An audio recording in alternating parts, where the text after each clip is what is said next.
माला मुद्रा तिलक छापा, त्रित व्रत में रिया भटकी, गावे बजावे लोक रिझावे, खबर नहीं अपने तन की।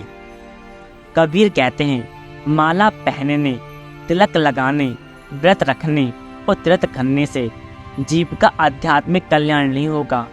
इसी तरह से जो लोग धार्मिक कथाएं सुनाते हैं, भजन गाकर नाचकर लोगों को रिझाते हैं, वो भी आम जनता को आत्म कल्याण का उचित मार्ग नहीं दिखाते। कबीर साहिब कहते हैं कि ज्ञानी और सच्चे साधु वे हैं जो शरीर को ही मंदिर मस्जिद मानते हैं और अपने शरीर के भीतर ही परमात्मा को ढूंढने की कोशिश करते हैं। जो अपने देह के भीतर ईश्वर के दर्शन कर लेता है, उसका जीवन सफल हो जाता है। और जो मालिक की भक्ति का असली तरीका है, यानी शब्द की कमाई है, उसे तो हम पकड़ने की कोशिश नहीं करते। हमेशा बाहरी रीति रिवाजों और कर्मकांड में ही उलझे रहते हैं। इन बातों को कबीर जी होकर धर्म कहकर समझाते हैं। हम छिलकों से प्यार करते हैं, लेकिन उनके अंदर जो गूदा है उसे ग्रहण नहीं करते।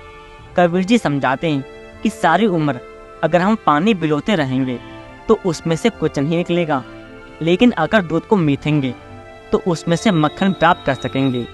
इसलिए वह समझाते हैं कि अपने मन को अंदर शब्द के साथ जोड़ना चाहिए। उससे जुड़कर ही यह निर्मल और पवित्र हो सकता है।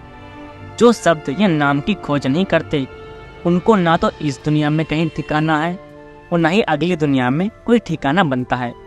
जैसे खाली घर के अंदर कुआं दिन भर फुदकता रहता है, लेकिन उसे खाने के लिए कुछ नहीं मिलता, इसी प्रकार हम इस 84 के जेल खाने में भटकते रहते हैं। ऐसे लोगों ने अपने दिन और दुनिया दोनों खराब कर लिए।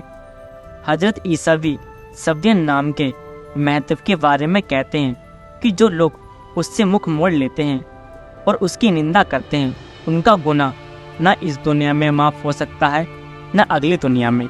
जो कोई भी पवित्र आत्मा यानी शब्द के विरोध में कुछ कहेगा, उसका गुनाह ना तो इस लोक में और न परलोक में बख्शा जाएगा।